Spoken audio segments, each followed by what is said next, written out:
our best read on the game and give it a go. Because right now, Spirit is utilizing that 18 and 24 very well.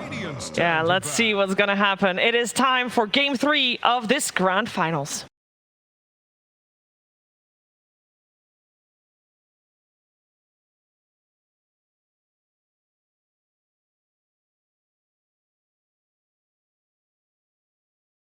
Ten seconds. 5 seconds remaining. Welcome again to the draft panel of the Grand Finals for Game 3 between Team Spirit and Team LGD. And honestly, no questions this time, because I really want to see exactly how they've adapted their bans to Team Spirit's lineup. We actually saw that LGD, they were choosing first pick before, but they've made an adjustment here and they took second pick. Yeah, it means that now this is all about Team Spirit. Team Spirit is in the driving seat more than ever. They are forcing LGD to, they're making them second guess themselves. They're making the 15-1 group stage team, the upper bracket dominant team, they're making them completely question everything that brought them so far. And that is crazy. So now Team Spirit is leading the charge. LGD is switching things up, maybe trying to put the players back in their comfort zone. We were sitting there watching their body language with Johan, like in this pre-stage kind of area, you know, retaliates, arms crossed, them looking at their feet, not looking at each other, not sharing, you know, energy. This is what you need when you're back against the wall. You need to be there for each other. You need to bring the momentum back. You have to create it somehow, because obviously the Dota is not bringing it.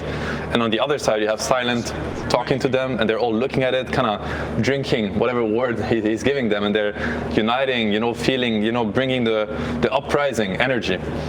It's two completely different teams right now from what we could see body language wise. I wonder if this change up will make them feel slightly better, because now it's a new page, new book. Shawade is going to go back to a second pick. Maybe that will give them some type of confidence boost or belief in now what they're going to do.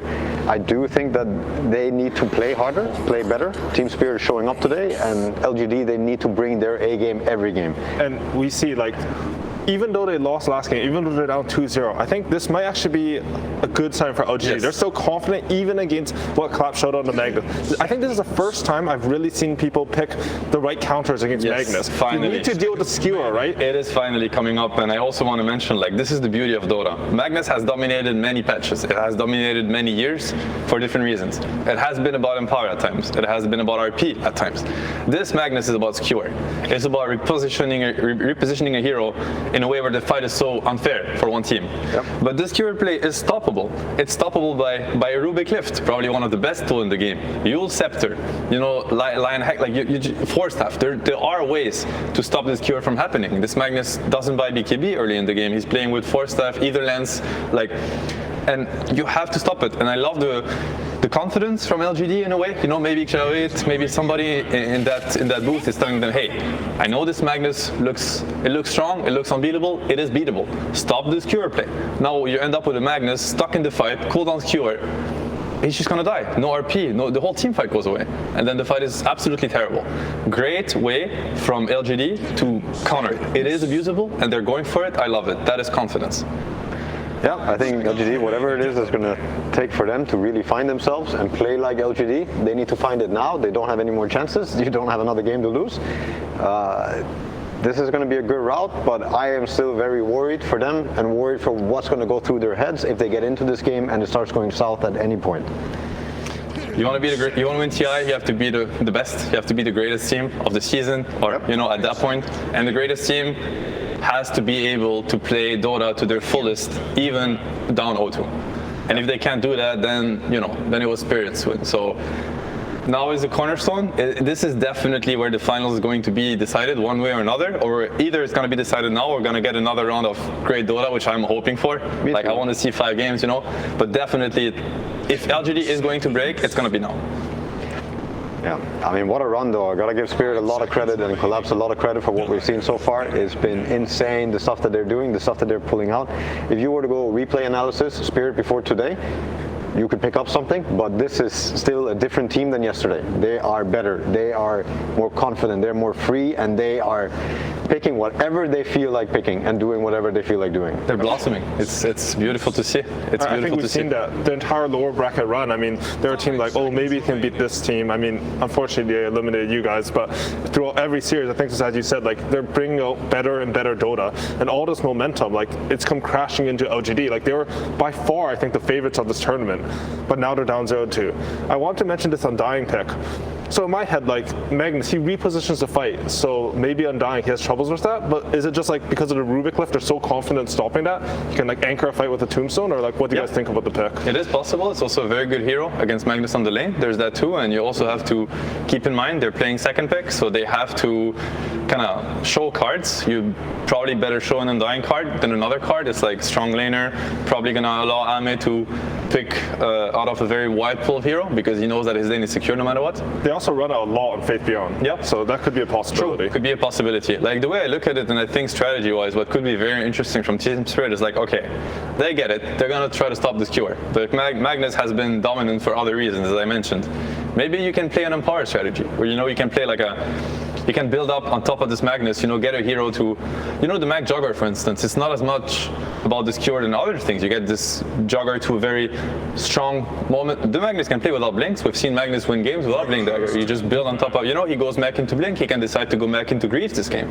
Mac into Greaves into Crest and put that on this one hero that's just gonna, and then this cure is never gonna happen. And now you're stuck with the Rubik that's just looking at it's like, it's sure happening, guys, because that's my job in this game and it's not happening. I'm just fade bolting. Which is also where the Undying pick, I think, comes in to maybe secure that these are fights that are going to happen. So now if you're playing on RP or playing on Empower, you're at least fighting into the Tombstone. Yeah.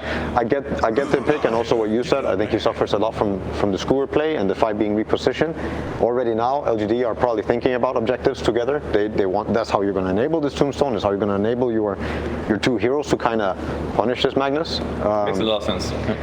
Yeah, but we'll see. I'm still worried for LGD. Now I'm seeing things, and I'm seeing this Morphling ban. I think it would also be a good pick for them. They're also worried about like a Willow Morph combo, but it's good against Mag. It would be good with Undying. It's what they're looking for forcing objectives and things like this. I wonder if they're going to have a solid plan going into this, if they're drafting free, or if Shao 8 is also dealing with all this pressure that they might be feeling, being the favorites, having not lost many games before, and now losing games for like the first time. Ooh. Again, this is, I think, it's dealing with the Magnus blink again. They're worried about that skewer. I really like what you said, Seb, about maybe making a pivot on the Magnus style. I think the other thing that this hides is whether Undying is actually a core or not. Because I think that's really what they're thinking about here. That's one thing. I think there's two ways here.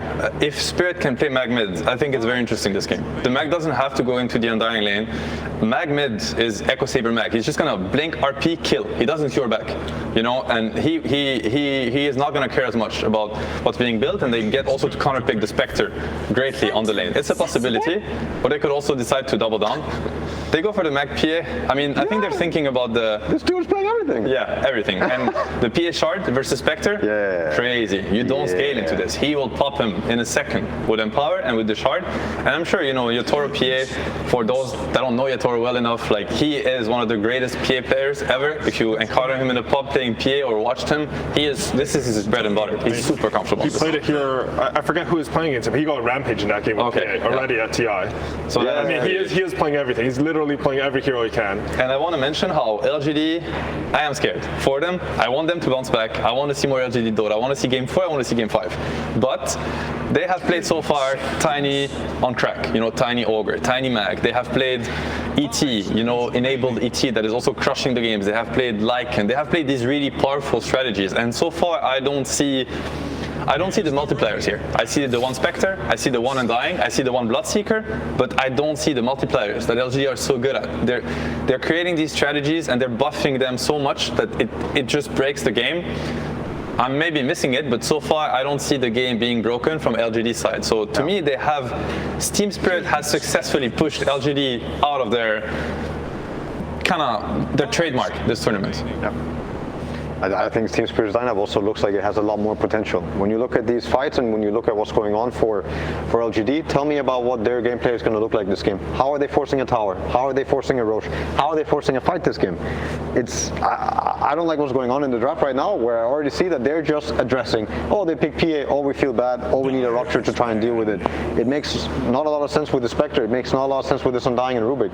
Maybe with the Rubik for the lane, but still, there are picks in the game that could maybe make this come more together, find a way to scale into them, win the fights, get the Roche, play some team fights to actually make it happen for your team. So is that what you think they're lacking on the LGD side? They just need some so it's damage for objectives and maybe some more team fight. Some way to force the fight. It can happen through objectives, it can happen through Roche, it can happen through catching them with a good spirit hero. As for the last game, I'm going to try to make a case for LGD, for the LGD fans or the ones that are hopeful to see a game 4. They have very strong lanes. I mean, Bloodseeker versus PA, I speak from experience. Like, as an offlaner, I can tell you this is a free lane. Yep. He's going to have the lane of his life, especially with the Rubik on this lane. They did see the Magnus and they decided to go with the Undying and the Spectre, so I can only assume that they're happy with this lane too. So now these are 2 side lanes and they're going to get the last pick for nothing to say. He has proven that he can, truly dumpster a lane if he's given the tools for it. And Tinker's still in the pool this game. Yeah, that's very interesting. I think he plays an insane Tinker. They also have a way to force these fights. I mean, at the end of the day, they do have Rupture plus Tombstone, and that is a way to fix the fight somewhere, and force them to fight into the Tombstone, give the Rubik freedom to position himself around the fight how he wants and gets his spells off. And, and we all know what Xingqiu can do when he's enabled in these fights. There are ways for LGD to make that happen. I see the Tinker. Then the Tinker would actually, Tombstone, Night Vision, Bloodseeker amplifying. Yeah, that's crazy. I would just be worried about how are they forcing a fight with this Tinker? How are they actually catching a hero? It has to be the Rupture, it has to be the lift. I don't think it's the best and easiest ways to force fights. Early on, Rupture, ATOS, they have to build on it. ATOS would be a really good, it would be a really good timing for them. They have to build on top of that. And I see how the Tinker makes all of it. Nothing to say, one of the best Tinker players in the world. Incredible Tinker, actually. So good on the hero. You get the Spectre with the Ags, you get the Dagger vision, meaning you get the enemy hero's vision. So Tinker's gonna see everything. He's gonna be amplified by Blood Rage and the nighttime Tombstone vision. Everybody's tanking the Tinker spells. Very beautiful pick, in my opinion, that can, once again, it might enable their entire lineup if they are willing to look at it. What's left for Toronto here? So there's a lot of heroes that are banned. We have. Do you feel like he needs like a preemptive Tinker counter though? Because when you guys are talking about Tinker, I feel like it seems so free. I mean, you guys it's very free right now. He has to cover the Tinker angle. He has to. But no Puck, no Storm, no Void Spirit, no Ember Spirit. I don't know, man. Like, most of the heroes that he would want to pick are kind of gone. Okay, that's a Toronto hero, but it's not an inherent Tinker counter. No. You can catch him, but you don't stay on top of him. And nothing to say, he was a Tinker spammer. When he was like a C pub star, he was one of those guys. Yes, give us the NTS C Tinker. We want to see it. Don't go out without it. He is, he is the king on this hero. Come on, make it happen. Here it is. Okay, perfect. Does this make you just favor LGDs? Because I think this is the first game I've seen like their draft that looks cohesive with this last pick. I'm a huge Tinker believer. I believe that if you play this hero to the limit and you find ways to push his timings this game, I think he's going to shine. I think you're going to see this hero popping off, and he's going to be making Team Spirit run away. They're going to be dying from rockets. It could be a massacre. It always has the potential. This hero is so strong this patch. And yeah, one of the best Tinker players. I hope to see fireworks. Yeah, regardless of what I want to see win TI, I want the game 4 at this point. So for this game, I'm all in LGD. I want them to take it. I want to see more Spirit. I want to see more LGD. I want to see more Dota, and that's all I care about. I want to see more Dota too, but I would be very happy to see Team Spirit win. I think these guys have shown the world some incredible games, and the beauty of the game and the beauty of these heroes and what you can actually make happen. So either way, I'll be happy for Team Spirit, but boy, I want to see more games too. Excited. Pep talk. You see it. And the draft is finished, and we're going to head straight over to Casters with Insania and OD Pixel. Thank you very much, Yowie. Welcome back, ladies and gentlemen, to Game 3 now of the Grand Finals. PSG LGD against Team Spirit. Team Spirit up at the moment, 2-0. One game away from potentially taking that championship spot. Insania, we heard from the panel there during the draft. They were they predicted it perfectly, this Tinker pick, and they were excited to see it. Could this be what allows PSG LGD to maybe turn the tides and get the momentum back under their grasps in this series? I mean, I absolutely think so. Out of all the drafts that we've seen from them, this feels the most LGD. I felt like in the last game they didn't really have a way to fight. I feel like LGD's like proven we're one of the best teams at fighting you. And I feel like in the last 2 games they just didn't have a chance to do it. So I really like this draft from them, and I think they have a way to, you know, battle out against Spirit. But at the same time, I see a way for Spirit to deal with a Tinker. I don't think it's an uncountered Tinker. I just think of the way Yatoro plays. I could easily see him, you know, get on top of the Tinker and pick him off in a fight, come in from the sides with Meld, and, you know, read the movement correctly. So one of the themes for me about Team Spirit victories has been vision, and vision is the best way to deal with Tinker. This hero abuses vision better than most heroes, so I think the vision war that's going to happen between Spirit and LGD is going to be really interesting. Already going to see both teams head to head it. And he's sort of catch from either of them. White going to try and hide in the pit. Already the rocket starting to come out for nothing to say. As Team Spirit, they will back up in either side, able to get the grab that they wanted to potentially get that first blood. But let's see, as you say, definite potential here for PSG LGD and their lineup. But as we've seen so far, 2 games in which Team Spirit have looked to be completely in their comfort zone. And it does seem the pressure, it's certainly more so there for PSG LGD in this series. Yeah, I absolutely think so. And I agree with something No-Tail said, where like if this game starts looking bad, if the early game doesn't really go their way, I could easily see some potential crumbling coming out from LGD. But I feel like they have the makings of a good draft. You know, when I look at it objectively, if this was like a first game of the series, I haven't seen either of these 2 teams play, I would have favored LGD's draft. I like what they're coming into this game with. They're setting up strong lanes, and they have Tinker to like kind of provide the damage for later team fights. One thing, though, to me that sort of stands out looking at the lineup of PSG LGD, whilst they've definitely got a lot of heroes to create that vision, set up for the Tinker to go crazy in the team fight, sort of similar to, I believe, the Game 1 draft, there's not a lot of stuns. Yep, you're right about that. And I think the idea here for them is that you're not really going to be committing into fights. You're not jumping a hero and then just trying to stun him and lock him down and chase him down. You're rather trying to burst somebody really quick and then resetting out. So the idea of using Rupture and then dropping Tombstone is going to be their key way of team fighting. And then you're going to use Rubik primarily for counter initiation. So when somebody comes into your backline, or when somebody chases down the Bloodseeker, that's when you'll see the Rubik coming with lift. That's when he's going to come in with a clutch tornado or something along those lines. Let's see how these lanes end up panning out here in the early game. Yatoro on his PA, as we said. This time a hero that he has already pulled out on the main stage. I love this from Yatoro. If we take a look at the bottom lane, he's so good at doing this. As soon as you see Zinky run for this block on the small camp, he doesn't care if he misses a creep or 2. Just immediately runs over, make sure they get that pressure. Zinky's immediately forced to TP out. So that's mana. That's a Fade Bolt that he's not going to be able to use on them. Plus he doesn't have a TP. So just really nice gameplay from Yatoro, helping out his position 5 player win these trades. Not even stepping up there, trying to get connection onto Jinkyu, but smartly keeping his distance.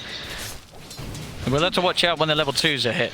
I mean, this lane in general, when you see the Bloodseeker Rubik, do you feel that that is a lane that the PA can struggle against, or is it not too bad? I think it's the kind of lane where they can kill the Rubik. Oh, and here we go. This might be first blood. They're going to try. They get in the Thunder Strikes there, Maposhka. First blood for him down in this lane. The trades favoring them here between the supports. Yeah, so if you think about how the lane is structured, Bloodseeker Rubik, they want to slowly like harass you out of the lane. And if you think about Disruptor PA, it's a similar story. But Disruptor PA have kill threat on Rubik because the silence from Bloodseeker is so slow that he can't really save his Rubik if they go on him. My goodness, look at this aggression in mid from Toronto Tokyo. Really building back, nothing to say. Yep. He does have his bottle though, and the water runes are up, so he should easily be able to run to the top one and pick it up for himself. Yeah, up top, Collapse is taking a lot of pressure here from the Spectre Undying. I think the Spectre Undying is an interesting lane because you won't really see the Spectre connecting as much as the PA is to his carry and helping him, but he'll provide the vision from the dagger. There will always be that slow that enables Undying to get more hits in. Sure, and you feel it's unlikely for the Mag and the Willow to ever really get on top of the Spectre in the lane? I think, so the idea for the top lane is that the Undying's going to tank a lot of damage. He's going to be in your face. You're going to have to be hitting the Undying and dealing with his mana for the first portion of the game, and that will lead the Spectre to get a lot of farm for free. However, the Undying has an issue because he runs out of mana at some point and he runs out of healing. And usually when he does that, he's forced to reset back, and then Spectre can take some pressure. But so far, it seems like Y is doing a good job. He's just blocking out these camps, providing vision. But you see this, Mira's immediately on top of de-warding the ward. He reads it perfectly. Yeah. Knew exactly where he was heading. Right, we'll go for the quick trip back to base here. I see mid. Toronto Tokyo is going to have to take the walk back, so a bit of space given 2-0 to say as he is starting to get ahead in this matchup, getting a good few denies in against the Invoker. Yep, and the Invoker's going to lose a full creep over experience here, plus the bottle refill from Y. This is great gameplay from LGD, and I think this looks characteristic LGD, right? You expect to see them do these things where they're optimizing everything that's happening. Y runs in, drops a ward, denies himself the tower, blocks the Ancients, TP's mid, refills the bottle for nothing to say. This doesn't look like a phase team to me, you know? We were a little bit worried that maybe they're going to be feeling a little bit of tilt or pressure, but the way they're playing right now, looks like their head's in the game. A solid start on the lane so far. Toronto Tokyo, he wants to try and play for the 4-minute rune, but won't manage to do so. Extra backup was on its way over for PSG LGD to keep control of that. Yeah, so you notice both 4s are rotating for the runes, right? And in this situation, the Bloodseeker's pretty fine bottom. He can't really be harassed out of the lane because of how the Thirst functions, and he just keeps regaining HP for every last set that he gets. Meanwhile, the Mag up top, who's laning against the Undying, runs into this impossible block where he can't really rock up to the lane and get gold. And I think as long as they play this rune game where they force the position 4 in Mira to rotate towards the middle lane, LGD is going to come out with a little bit of an edge out of the laning phase. Oh, their core's definitely looking comfortable so far. Yep. We see Miposhka rotating over mid, setting up vision. There's so much vision around this middle lane for the Dire side. They don't want the Sinker to go down. Yeah, almost impossible to close in on nothing to say with this sort of setup from the team. It's going to ensure that he does get this good start. Yep, absolutely. And if you take a look at the CS, you notice the Invoker's really falling behind. The Tinker almost has as many denies as the Invoker has last set. So, like NoTail and Seb mentioned, right, this is one of the best Tinker players in the entire world. And he's living up to that praise that he received on the panel. But would you imagine that, even though it did get through as the last pick, do you think it was something that Team Spirit would have had in mind? They knew that this was going to be, yeah, there was potential of this coming up as the last pick for PSG LGD. If I'm being honest, I don't feel like they really addressed the Tinker in their draft. I think this Invoker was more like a, this is what we're going to go with, as Miposhka's in trouble. They're going to try and chase him down. He does get the kinetic field off. Yutoro tries to turn towards Fabian, but the backup's there from Y. He's trying to commit Yutoro, but can he get the kill in time? With the stick charges, Yutoro's going to try and run him down, but Fabian is out to the side. Yutoro's not got the further vision. He is going to be able to jump out of the Blood Bright, though. Over to the creep wave. The zombie gives vision. See if they can chase him under the tower. They can't. Oh, they can! Oh, they get him! The zombie vision. They still manage to see him there as Jinkyu reaches in with a hard-hitting Fade Bolt. Actually, I do believe that was a Thirst vision. And now Miposhka. I mean, this is going to be potentially another one. Can they get him as well? There's no man on the Rubik, but he has boots. I mean, Jinkyu, he wants to dive in for this. He is taking quite a few tower hits here. Toronto Tokyo will TP over. Jinkyu, he'll get punished for this dive. See if Toronto Tokyo can find anything more here. Y still in the tower. No TP, no mana. So they do dive in to get an extra kill on the Disruptor Miposhka, but they lose 2 heroes for it. Toronto Tokyo, pretty nice kills for him as well, considering the slower start he was having in comparison to nothing to say in the mid. So being able to make that move and pick up 2 kills on the Invoker, that's going to get his early game back on track. Yeah, absolutely. But we touched on this in the VP versus Team Spirit draft, how it's very important that you get earn charges on the Invoker, right? This is what enables the Invoker to play his game and be faster on the map. Unfortunately, he has not yet bought his earn. So despite getting these 2 kills, he doesn't fulfill the objective of getting 2 earn charges in the early game. So while it is good for them, it also has its drawbacks, and this is in large part due to how well Nothing to Say played his lane out. There's been a lot less focus now around top as Collapse happily farming here in the lane against Arme, getting just as much as the Spectre. And that's got to be, after Game 2's performance, probably something to fear if you're PSG LGD. Collapse, I believe, ending 2-0 and 20 in Game 2 on his back. Yeah, absolutely. Middle lane, Nothing to Say is getting pressured. But you see here what Seb and NoTail talked about. They don't really have the damage to punish him. They don't have the tools to really kill him. The Invoker is good at catching him, but he's not a hero that can stay on top of him and keep outputting damage, because as soon as you've used your spells, that's kind of all you have in the tank. And in the bottom lane, you notice here how Yutoro doesn't feel as safe sitting on the lane. When the wave is pushed out, he's forced to move away from there because the Rupture is up now and they have the ability to go on him. So you can look at Team Spirit's positioning. They're expecting something to happen down here. They certainly are. Yutoro just trying to farm with the dagger from the Blur. Invoker's resetting back on the lane as well in the middle lane to set up for a potential TP. Let's see if Jinkyu and Faith Bian feel that they can strike. They're being careful. They know that a reaction will come out if they decide to try and dive in on Yatoro, so they won't fall for it. But yeah, so far you notice as soon as the wave goes out of his tower, he's forced off. And Spectre's just comfortably sitting top. He knows that he can lane against the mag at this point and doesn't really feel the pressure. However,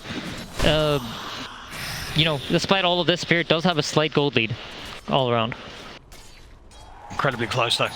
PSG LGD, they're bringing extra numbers down bottom white. He's ready to join. They want to dive in for Yatoro. They commit with the rupture here. Horn over as well. They're in onto the PA. Yatoro will fall. So if they can get Maposhka as well with the 4 of them and the tombstone down, they certainly can. The pressure mounting from PSG LGD down on this bottom lane.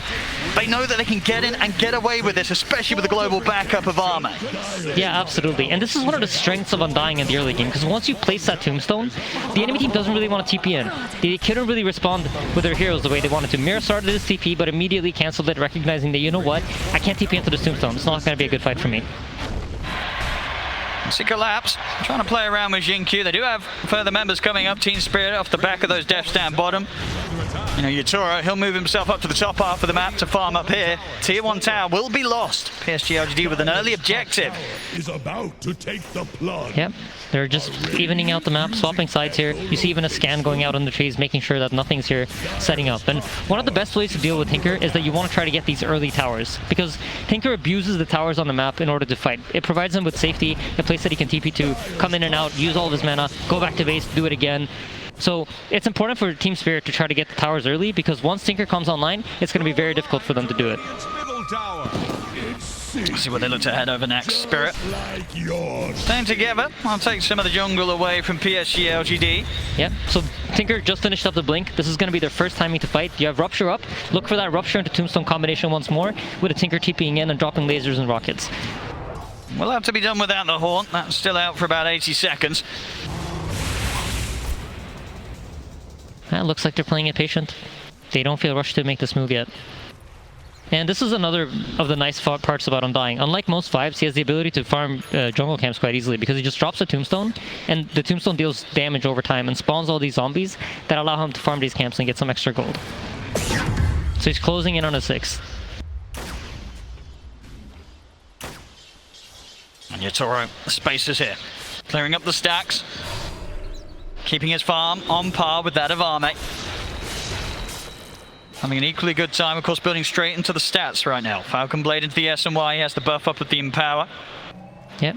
As soon as that Empower runs out, look at Collapse. He immediately runs over. And this goes back to what Seb talked about, right? This game is more about the Empower. They're not playing around the Skewer in the same way that they were in the previous games. As a smoke coming down bottom. See if the 3 members of Spirit can find some action. They do have 6 on the supports. The Static Storm and the Fear ready to play with. PSG LGD, they're doing a great job of avoiding this. Arme is down here on his own. Radiant's bottom tower faces Yeah, it looks like they're waiting for the Haunt, but Arme is about to get caught. Spirit have sniffed him out. Let's see if the 3 have the damage. Try and set up with the root, but not going to get the connection. The glimpse back is there into the Static Storm. TPs are coming over.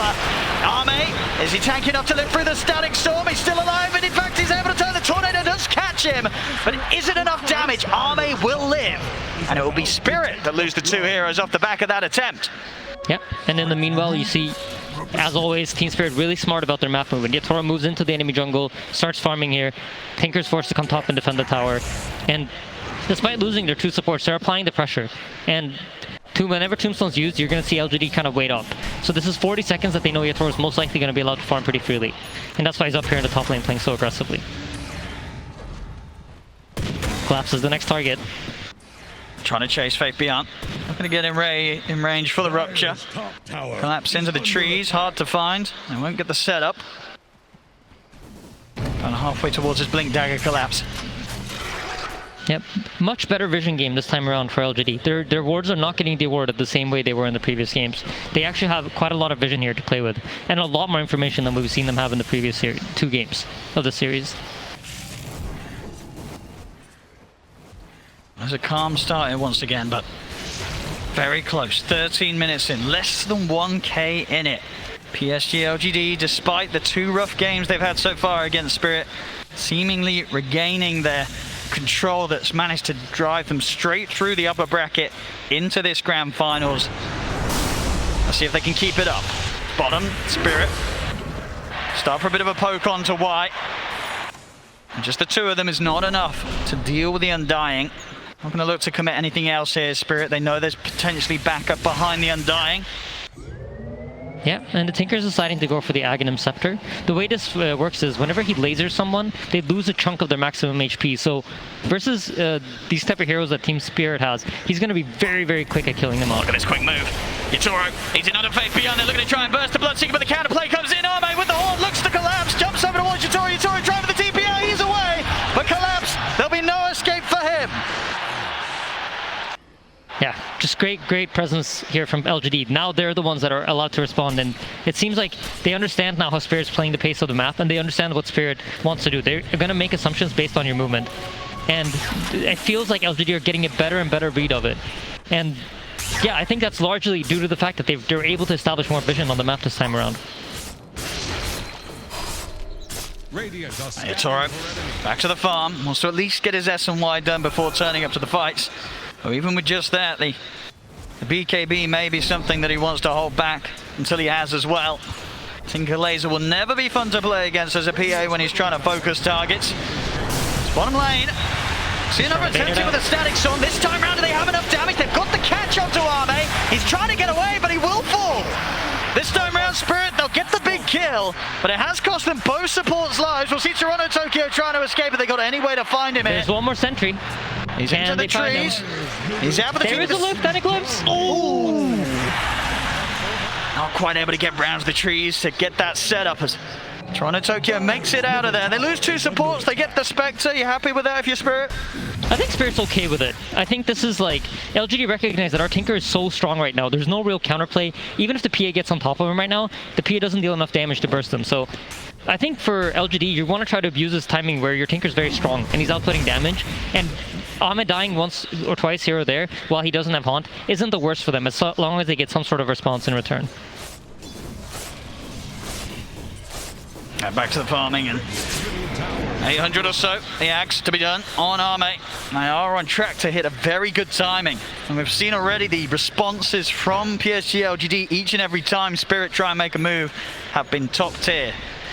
But now the move that Spirit can make, it's going to be much more deadly. Collapse, the Blink Dagger on its way over to be in his hands. We saw what he was achieving last game when he was jumping all over the place. Let's see if he can pull it off again and start to literally tear PSG LGD apart with his abilities to just grab them and throw them around the battlefield. Yeah, absolutely. But this game is much more challenging than the previous ones. There's going to be rockets flying at you. There's going to be tombstone zombies. You have many things that are going to get in your face, as well as the Bloodseeker Bloodright. So he's going to have to both navigate these spells and make sure that he doesn't get caught before that. Plus, on top of that, there's a Haunt, right, to provide all this vision for LGD. So I feel like the way the game is shaping up, it's falling a lot into Yatoro's hands. And he's proven that he can do it. Yes. But his farm and the way he plays his team fight out is going to be very key in order for them to be able to stand a chance against LGD. No, absolutely. As I say, this BKB, if he can get this quickly, that's going to be a huge nuisance. Not too much they can do through it. The Rupture being the main one. But if the setup's there and Collapse, Maposhka, Mirror, they're able to hold the heroes in position. This PA is not going to have to step around the fight too much. Yep. As long as they're able to stand in position and get the hits in, they can have the heroes brought to them. Absolutely. Ahmed finished up his Aghanims, and once they get this timing coming, you see LGD immediately smoke up. They're checking for wards. They drop a sentry to block the Ancients. They know the PA is playing in this area. Unfortunately, they just made the wrong guess. So you either here are going to assume that he's at the two camps up in where they are right now, or that he's playing at the Ancients. But look at Toro. He sniffs it out. It's so hard to catch this man. He's just always a step ahead. I mean, the way they're reading the map is just very intelligent. I think they realize when the Spectre runs back to base that, hey, something's probably happening, right? He's not just running back to base because he wants to. They know that the item is very likely coming. And then when all the heroes then disappear, that is like another sign for Yatoro to be like, okay, I can't show. We're going to see the attempt onto Toronto Tokyo down bottom. Azame, he'll jump over, sentry still down. Toronto Tokyo will try and hide himself in the trees, but they'll stay on top. Same time over towards the mid. They will lose Faith Beyond. The counterplay was made by Spirit. See the TP out as well. As Mirror gets back to safety, so 1-for-1 across the map here. 2 seconds for the skewer. Glimpse. Skewer back. And they've got the dagger slow to set it up. He's able to dodge the decay nicely so that he didn't get hit, could still get the blink off. But now Arme, he's ready to come back in. Yatoro's off to the side. The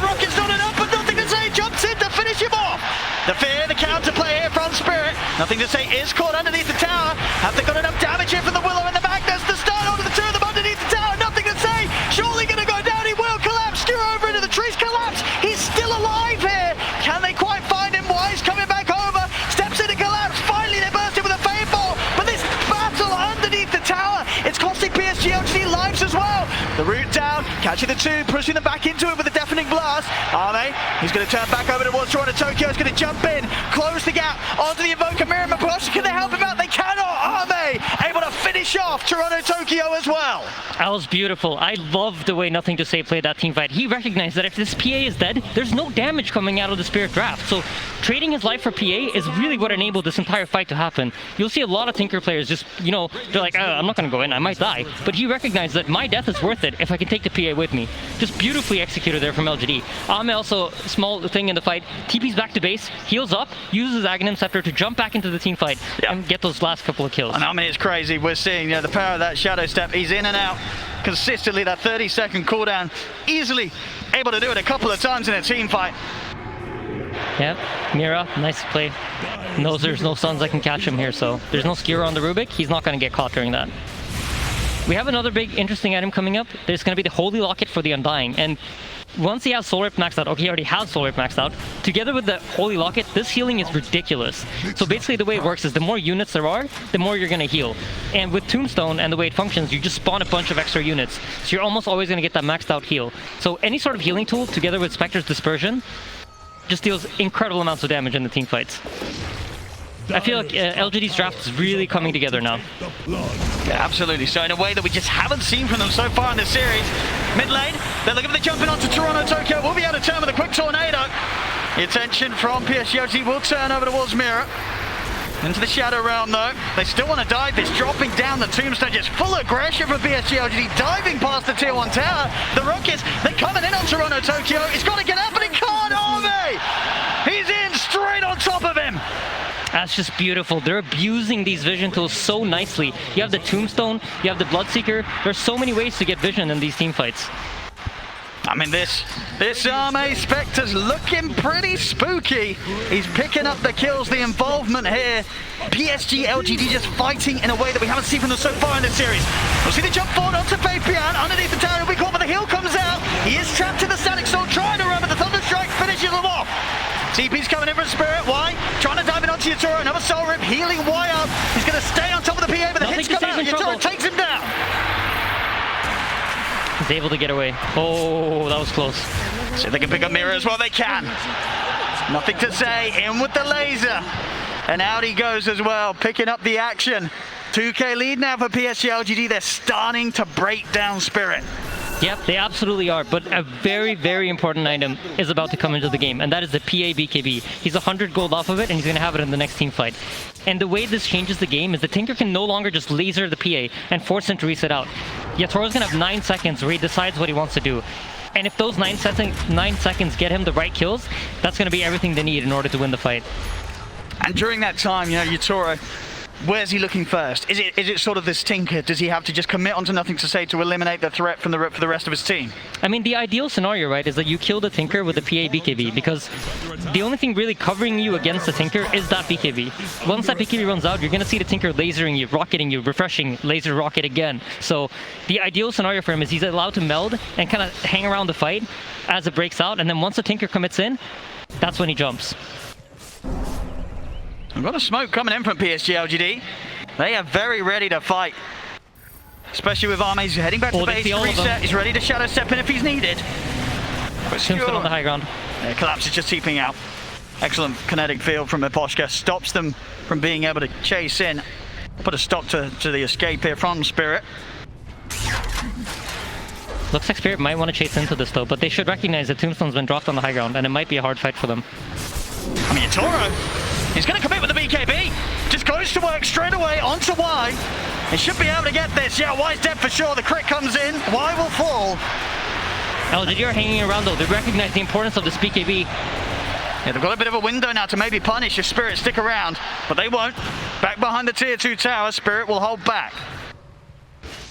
Yeah, it's a tense game. this BKB really is going to be important. So using the first 9-second charge for the Undying, it's okay, but it needs to lead to something. You know, this opens up some time. This gives them some time to farm. Hopefully they can deward some of the vision that LGD are playing with. And if they manage to do these things and they can reset the map to a position where they can farm up and they can get to the PA shard, they can get these items that the PA needs in order to punish the LGD draft, then it's all good. But if those BKB charges get wasted for support kills that don't lead to more, then it's problematic for them. PSG LGD, they're trying to sneak the Roshan. Won't be the quickest though, and already actually deciding that they don't want to spend any further moments committing on Spirit. Potentially around the area, and they are. Spirit more than happy to fight. Blink RP at the ready. The big ult Sarah for PSG LGD though as well. Haunt good to go again for Arme. Few hundred gold away from the Manta style as well. Yeah, while leading the charge, all he needs to do is get that tombstone down before the fight starts, and he's going to do it as soon as the smoke pops. He's going to pop it down immediately to see what he can find. Will just be Mirror. The Shadow Realm and the TP out will get him away from this, so now no tombstone for the fight. Yeah, but he does have that level 10 talent. This was recently added. The minus 15 seconds tombstone cooldown makes it less of a committal when you use it. Oh, Toronto Tokyo. He's going to end up walking into the Bloodseeker commit. Faith Beyond just turns straight away upon him. Toronto Tokyo was not prepared for that at all. Just standing there in the mid, and Faith Beyond finds a very tasty surprise. And now, if the Undying would have had that tombstone ready, he would have had that ulti ready, you could have seen LGD potentially poking at the Roche. But what they ideally want is for... okay, they actually already do have the Mantle Inspector, so never mind. But that is a big Roche tool. Once you get Mantle Inspector, you have the Desolate to deal true damage to the Roche, and then it goes down very quickly. But they're happy with the pace of the game right now. They're happy with how it's playing out. You see Shard finished on PA. He's coming across this tree line. He knows that Nothing to Say is playing here behind the tower. He's going to try for the catch, won't get it. Goes for the attempt, but Nothing to Say out of range. And power stolen by Rubik as well, by the way, so the Spectre is now matching the PA's farm speed. Yeah, about 2k in it at the moment between Arme and Yatoro, but definitely having that ability on their side as well will help him close the gap. Online for the Skadi next after the Manta. Yeah, intense game. Both teams just holding their high grounds, understanding where they're strong. Neither of them willing to fight into the other team's vision. If you look at how Y is positioned, he's standing right outside of that ward until he's ready to run in. Do they want to fight this Spirit? They're on the low ground. Tombstone dropped. As soon as it's out, Team Spirit, they retreat. Yeah, I think this is a very intelligent thing that LGD have recognized in this game. They've been dominated in vision for 2 games straight, and they feel like, you know what, maybe they're better at warding than me. How do I solve it? Oh, collapse. Pick heroes like a vision. He's going to get the grab on a Faith Beyond. The BKB's popped. He's going to lock down the RP, catches the 2 cores. Sunstrike comes in. They kill off Faith Beyond. The Static Storm is onto Arme. Yatoro's going to look to bail out. Collapse as well. Go for the TP away. He gets out. They all get out on Spirit. Oh, Zinq just barely missing the RP on the PA there. That would have been a massive kill. But you see this from Spirit, right? As soon as that BKB is ticking low, he has to TP out of the fight. Yeah, they know exactly when to sort of just get out of that. They get their kill, they get their trade. They know not to push it for anything more. Team Spirit knowing the exact moment to call it quits and reset. Yeah, absolutely. Yatoro is playing this game excellently. But I do worry, once this BKB starts ticking out, the Tinker's closing in on a Hex, right? So he's even the threat of potentially jumping on him is going to be hard. You see Yatoro's also buying that Desolator. It's not a basher. It's not a tool item that will allow him to necessarily kill the Tinker if he has that Hex. They're going to go for the Roche now. They know there's no RP. Yep. So if they have the damage to take this out and see if Spirit still want to try and make a jump into them.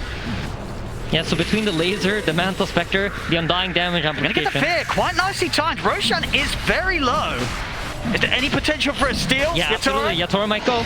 He's not able to get him. He's not able to get in. Arme gets the kill. The Aegis on the Spectre now. Spirit, they've got to be cautious. Yatoro pops the BKB, but he's already been burst so low. Throw out the daggers, but they're surrounded by PSG LGD. Maposhka as well, caught in the river. They couldn't make the jump in time, and Yatoro just getting burst so heavily before he could actually get the BKB off there. Yep, just excellent gameplay from LGD right now. They're banging on all cylinders. They are. We did not see anything close to this in the first 2 games. PSG LGD finding their confidence, their fire, as they're hitting back hard here in this 3rd game. Yeah, absolutely. I just feel like the way that they've approached Vision this game is just so smart. I think this is what they were missing in the first 2 games. These tools that provide them with Vision, and the adaptation to recognize that is amazing. Just Arme jumping around the map. Collapse this time around. The damage too overbearing from Arme and his illusions. Really tight. All right, so for the side of Spirit here, I think it's getting increasingly difficult. You're starting to feel the pressure of the Tinker. You recognize that, you know what, there's that Hex, there's that Aghanims, and once my BKB's out, I'm not really sure how to fight into these heroes. And we haven't really seen Toronto Tokyo in this game. He hasn't really had a game, so this Tinker pick from PSG LGD is played out beautifully. It's definitely turning into a game where, when you look at the farm on the cores, a lot is on Yatoro's shoulders, whereas on the side of PSG LGD, the wealth very evenly split between Nothing to Say and Arme, both of these cores, and just in combination with one another. Spectre, Tinker, nobody wants to play against an incredibly fast one of those. In mid lane is watching Q. He's in, using the RP to catch Yatoro completely off guard. He wasn't ready for that at all. We'll now see them try and turn towards Faith Beyond, but the Soul Reveal comes out. The Meteor crashing down on the Bloodseeker. They find him in return. Mirror dusted in position here. Wide trying to look towards him, but the field holds back the Undying. Mirror gets away, but a quick move there from Xingqiu. Yeah, there's still the Haunt ready though if they want to look for more. See, jump over towards Toronto Tokyo. He's out of mana, he's out of luck. Arme continuing to be an absolute beast this game. And the team fights are just so hard for Spirit, and especially if Yatoro isn't there to play the fights for them. They really need him. What a beautiful initiation from the Rubik there with the RP. You know, whiffed the one earlier up top, but gets the more important one here mid. I mean, they're down 8k at the moment. How on earth do they just approach any sort of team fights now at this stage, with the Spectre just jumping into their faces? And as you say, the vision, the counter abilities from PSG LGD to just disrupt any sort of move or jump that Spirit are trying to make themselves. It seems that this time round, Spirit, they're the ones in the impossible position. Yeah, I think they're off balance, right? They've probably played this entire tournament playing off of vision advantage, having information advantage. And in this game, they don't. They have one Tinker ward in an area where they can't really punish Tinker. That's far up top. They're not really going to bring their heroes to that side of the map. And then in the bottom area, the only ward that they have to fight around is also an area that you won't really see LGD approaching. We'll see this move mid. Atos into the rupture. Toronto Tokyo in trouble. They'll put the BKB. We'll see Arme heading on top of him. We'll get glimpsed back. And we'll get the space for Toronto Tokyo to stand his ground. The rupture to wear off.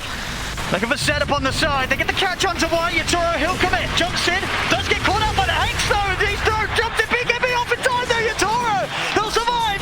Over to one. Faith Beyond he goes. He won't chase further. The Sunstrike just off the mark. Faith Beyond will live, but so will Yatoro. That time getting so close once again to being burst. The life still coming in big. Did just grab that Paladin sword before that last play. Almost certainly saving his life there with a big burst heal through the crits. Yeah, absolutely. I was like, where did that healing come from? I did not see that coming. So yeah, that does make a lot of sense. And dude, he gets that second Hex off. That's a one team fight. Yeah, that's scary. It's really coming down to, you know, those micro decisions that you make in these team fights. He thought he could get the burst damage out in time. Seemed like the wrong choice this time around. I mean, 32 minutes in, PSG LGD still an incredibly comfortable position. Look at the map control as well. They've only lost one tower so far in this 32 minutes. Very impressive control and just sort of forcing Spirit to almost play a different game than they would have wanted to. It was clear that Spirit came into this wanting to deal with PSG LGD the same way they have done in the first two of this series. It's not worked this time. Spirit, we're going to have to see something different from them. Something that we have seen before in previous series, but not something they've necessarily brought out today. Yeah, and if you click on Yatoro, you're going to notice that he's feeling the pressure of the Tinker. That is a refresher queued up. All right. And if you think about how PA works, that's really mainly for the BKB. He feels like he needs that extra duration of Black King Bar in order to be survivable in these fights and win the game. So really, if it works out, this will be a genius item. I'm really interested to see how it plays. Focus around the mid lane here for Spirit. Try and what a play by Y. He put his courier on the hill to scout out the ward. Collapse is going to still get the jump on him, but immediately the telekinesis comes out for Xingqiu. Catching Collapse in the combo.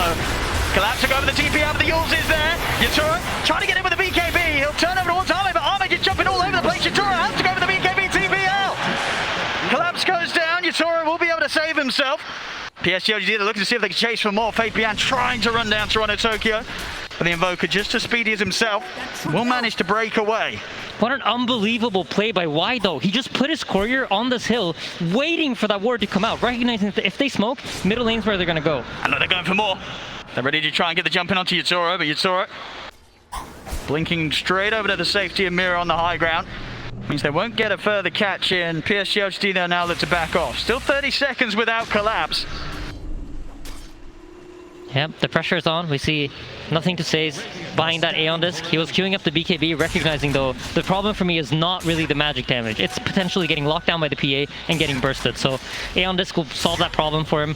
And their items are just gearing them up to not die. You see also, same thing for Ame. He knows that PA doesn't really want to buy an MKB. It's not an item you traditionally see on the PA. It forces PA to deviate from a standard item build. So buying that butterfly here is going to force the PA to play his game. And now the PA is suddenly reacting to the Spectre's items instead of the other way around. Because what do you do in this situation now, Yatoro? What is the call with his next item? It's a hard decision, right? Yeah. And this is what LGD are doing so well. They're forcing you into a position where you might make a mistake. Maybe he buys the wrong item. Maybe he now decides to go for the MKB, but then his BKB is too short to fight.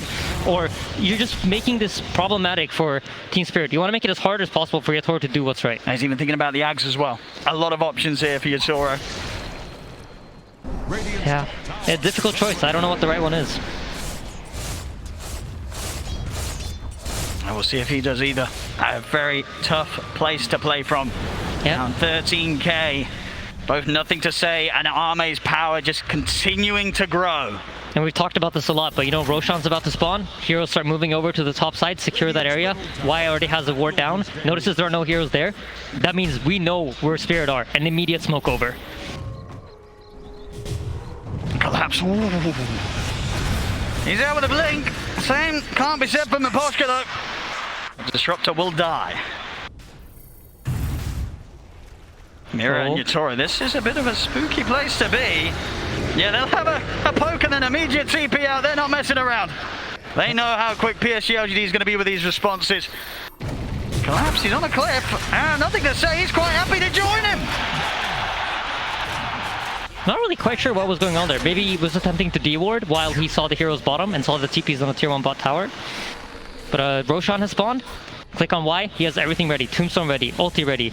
This Rosh is going to go down extremely quickly as soon as Ame connects over. I mean, in 50 seconds without collapse, it's unlikely they're going to be able to do anything without him alive. Is there any world that they buy back to contest this, or they just let this go? I feel like based on the way they're positioned, it might be hard to get there in time. Yeah.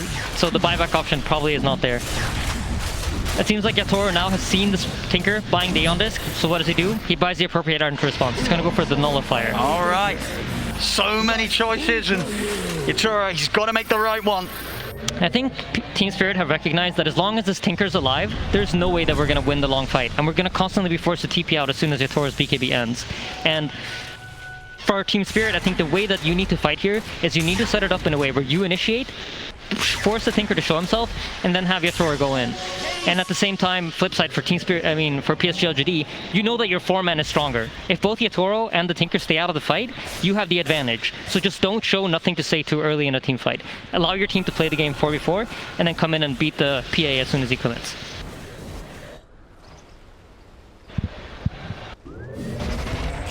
Again, falling back into a bit of a peaceful era here for Team Spirit, at least, where they don't have any interest in meeting PSG LGD head-to-head whilst there is the Aegis on Ame. And for the first time in this game, Spirit has finally been able to establish some sort of vision in the bottom area of the map. We noticed them doing this time after time. When they fall behind, they like to take over the enemy triangle. They feel like it's a comfortable place for them to fight in. And even in this game, you notice it. Here we go again. Up into this radiant triangle, or dire triangle. Wait for the Tinker to show up. If the Tinker comes to that wave, they're going to be right on top of him.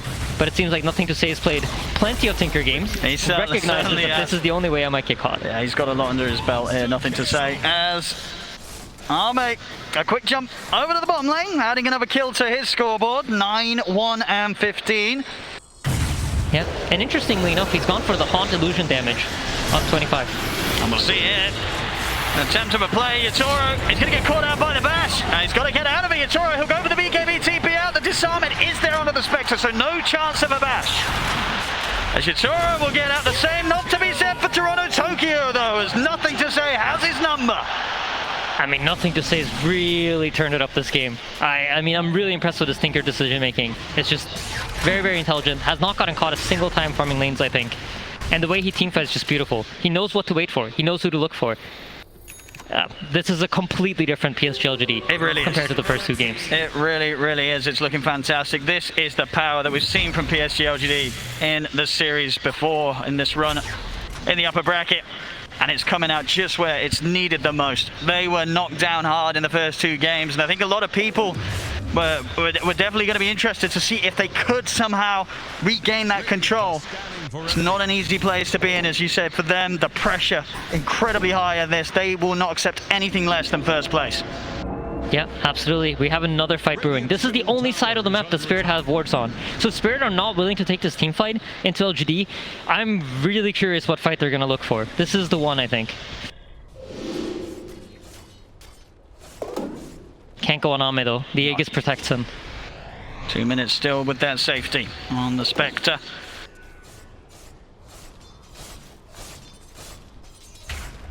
But yeah, if we think about the mentality of LGD coming into this game, right, the pressure was definitely on them. I mean, Johan and Seb talked about what they saw backstage, what they saw in their expressions. I'm sure this kind of momentum for them is huge. And it's something that you need in order to win TI, right? You need to have that attitude of champions. Look at this jump. Look at the dust out. BKB, we still see the jump from Ame. He's in with the bash onto Toronto Tokyo.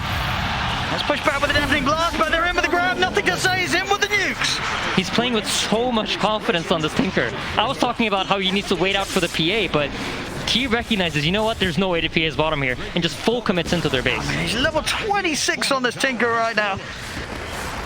He is incredibly farmed. He's going to finish a Bloodstone too, or an Octarine Core, sorry. I mean, without a doubt, we saw how much Collapse could do last game when he was just in the lead, ahead, just playing around with his food.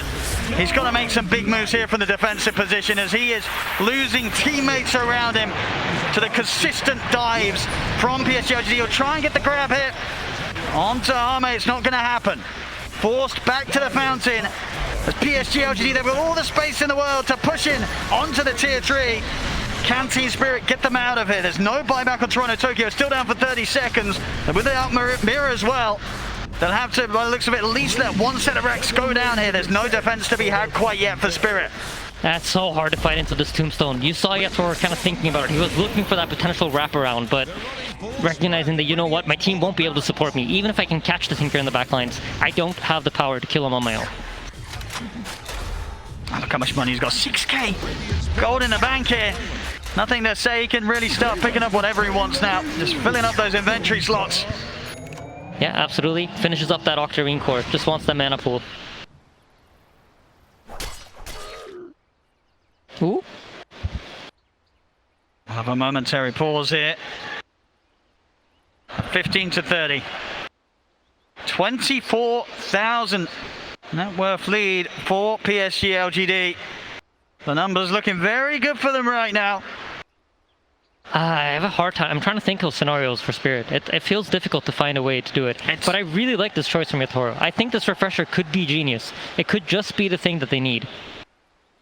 I mean, the problem is, even if they get these kills right on the defensive Team Spirit, it's a Spectre and a Tinker. You kill these heroes, they're buying back, their boots are traveling over, they're haunting in, they're shadow stepping back into the action.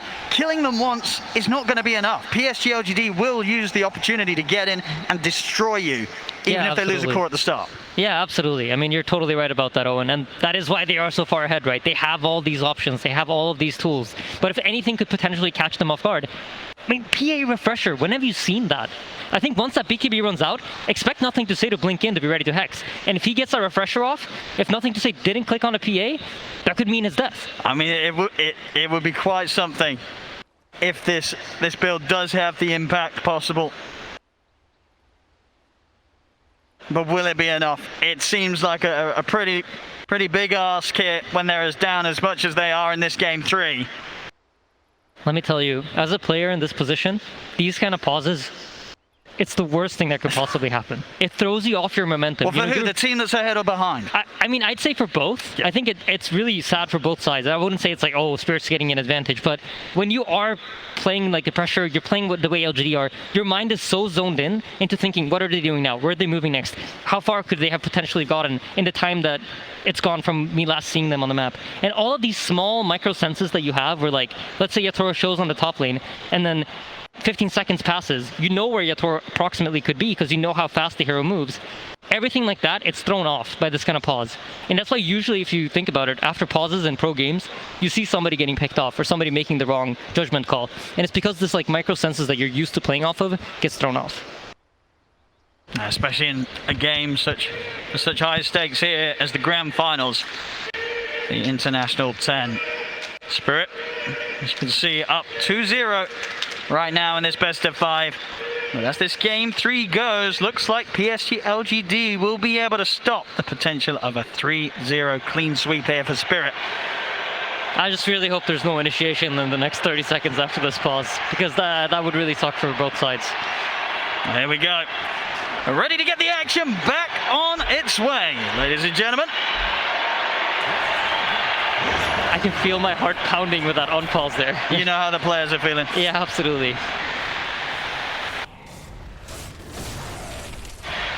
Yeah, looks like hopefully there's no initiation here, so everyone's we survived the pause. Pretty far away from one another. Yatoro, just a recipe away from the refresher, so I certainly want to get that done. Ideally, maybe hit the 25 if he can before the next fight is forced. Which talent do you take though? The coup de grace is great, you get more damage, but the tripling stifling dagger might just catch out a support and one-shot it while you're not paying attention. I feel like the coup de grace might be it because you got to kill someone. I mean, one of your items is a refresher. You're not maxed out on the damage. Yep, you're making sure right. that the crits are hitting harder. Could be pretty essential there for Yatoro. But then again, the triple is nice if you know like mega creeps are going to be coming in if you feel like you're losing some lanes of barracks and you need to push back out. So I'm also thinking for the team fight, right? How we know that Yatoro has to wait out. He can't fully commit straight at the start because then he'll be forced to waste his BKB. And maybe they do have, of course, the Empower. You know, the triple stifling daggers with the Empower on them. That's pretty nasty. Quick fingers from Toronto Tokyo, but he's caught. Yeah, they've got to catch it. BKB and he'll try and walk away. See if he's able to make it out. He's been ruptured. He's gone for the TP out, but the BKB comes to an end. And so does his escape. He'll try and hold them back with a tornado, but there's nothing more to hold them back with. Yatoro, he's going to be the new focus. Static Soul from Imposter down into the trees to try and stop the chase. Fabian coming in with the BKB, but Yatoro will manage to make it out. Imposter as well in the trees, hidden out as he TPs. Yeah, beautiful reset there from Team Spirit. I actually thought they were going to have way more casualties, but quick fingers from Yatoro, blinking on top of Mboshka. Great team play there with the Static Storm to cancel. Tinker potentially chasing for more kills. So yeah, he has taken the chance here, hamming up the damage. The gold for that refresher orb, just a few hundred away. I'm so excited for this refresher orb. I'm going to be honest. Big brain play comes out. Exactly. I want to know how it plays out. And now he has it. He does. Immediate smoke up. They would have seen him building, of course, with the perseverances, but it's just a question of whether Nothing to Say in particular is ready for it to be complete for the next fight. As you mentioned, if he's out of position, he comes in with a second round of BKB and Nullifier. It could be deadly for Nothing to Say. Now, man on his Tinker who's had a pretty free game so far, jumping all over the place and bursting down the lineup of Team Spirit. Yep. BKB finished on Y. This Undying is not easy to bring down. And look at his positioning as well, just stopping any chance of Spirit being able to make a move from their triangle. Yeah. I mean, the problem really for Spirit, like, how do you kill the other heroes? If not PA. If PA can't commit on them, how does anything die?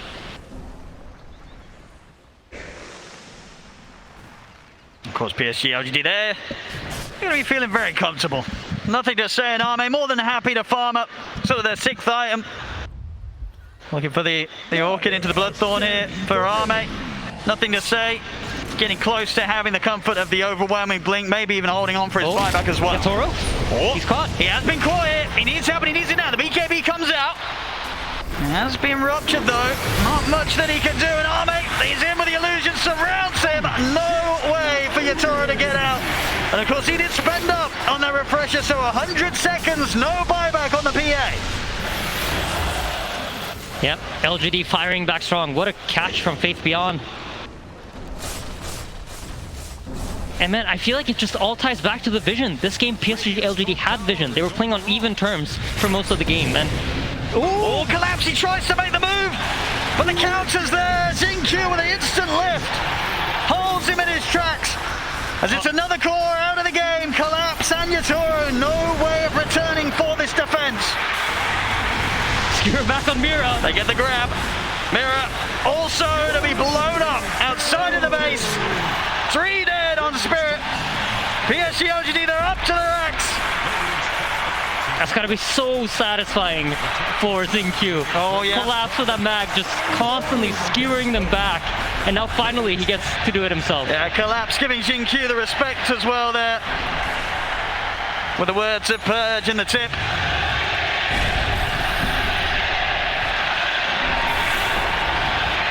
I mean, this is what the PSG LGD fans expected to see from them in this grand finals. They just took a bit of time to turn up today, needed a bit of warm-up. The first 2 games, that was that.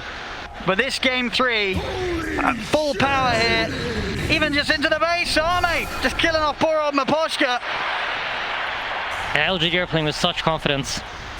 But at the same time, patience. Whenever they need to slow down, you know, they're doing it. Oh, the immediate roach spawn. Nice. They're very happy about this, I'm sure. And nothing to be done about this from Spirit whatsoever. So fall straight into the hands of PSG LGD. As we'll see, poor old Maposhka has tried his best to defend against the creeps, and then suddenly an Arme appears on top of him, disappears as quickly as he appears. But the job is done. Maposhka taken out. No place is safe right now from this Spectre. Yep, and the Rubik gets the Aghanim's shard, or scepter. This is probably one of my favorite Aghanims in the game. It's always a great feeling when you have it as Rubik. So one of the cool things about this that I don't think we've ever talked about is when you spell steal, and most teams aren't aware that you have an Ags, they kind of think, all right, Rubik used it. You hear the bling sound, and then you're, okay, I can use my spells however I want. But with the Ags, that throws it off. That just makes it easier for you to get those big steals that you want to get. So highly doubt Team Spirit to be ready for this, but to be fair, they've had a lot of time to sit in the base. Usually what you do during this time is you're starting to discuss everything. What is it that LGD can do? How do they approach this fight? What are they going to be looking for? What are we looking for? What are our objectives here? Which heroes do we need to go on? What spells do we need to save? All these things should be discussed for Spirit, and they should have a structured fight in mind here, because you can predict what's going to happen. I mean, 40,000 gold down right now, Spirit. PSG LGD. It looks like a pretty smooth sailing here to the victory. Is there really anything that Spirit can pull off whilst this far behind? I mean, it's a matter of finding the Tinker. I really think so. Of course, you can always win. In Dota, I feel like you always have the option of winning. And especially in late game, yeah, there's 40,000 net worth differentiating you, but there's no amount of net worth that will make up for a bad positioning or, you know, the clutch play. So formations is really important here for LGD. And if Yatoro can find some sort of backline kill, that could open the fight up entirely. Approaching the final set of barracks here, the jump in underneath the tier 4s, they're in on him at Boschka. He's gone, Collapse will try and jump in with the skewer back onto Arme. Yatoro's coming in onto the front lines with the BKB, but he's been disarmed, gets the Phantom Knives off. Now turns over towards White, but look how much HP White's got. Yatoro, refresher, doesn't want to come in for another round, nothing to save him with the X, they've locked down Yatoro. Yatoro to fall, buyback at the ready. Instant smoke up from Spirit. Mira. Set things up with the curse crown, they get the glimpse back, and looking for the skewer, but he's actually able to get out here with a Manta. Arme won't be grabbed back yet, steps back to the safety of his team. PSG LGD still respecting the buybacks here from Spirit. They won't instantly push in onto the melee racks, but the rocket spam begins from nothing to say. Yatoro, he's going to look to try and jump outside of the base. He's able to jump onto GQ, he's going to go for nothing to say, but nothing to say, gets the blink off in time. Back onto the high ground, he knows, but Arme's trying to get in. They get the skewer, Arme, he's in the fountain, into the open, they've got Arme, they've got him, he's in the fountain, can he get out? He cannot! They've done it the once, can they do it again? It's just the 3th of the meatballs coming down, Arme, he needs help, he's in the fountain and it isn't his own! Another skewer's attempted, but the Yules is there to stop the play! Arme, he'll be getting out of the fountain alive! GG is called, and PSG LGD will take this game 3! so much, Owen. That was so beautiful. Everything happened. You got the skewer into the fountain. Oh the my left side goodness. of the fountain. They counter blink to skewer him in again. But no, the Yules. And then the stolen skewer. And you pull out a hero of your own. They do. Into the GG.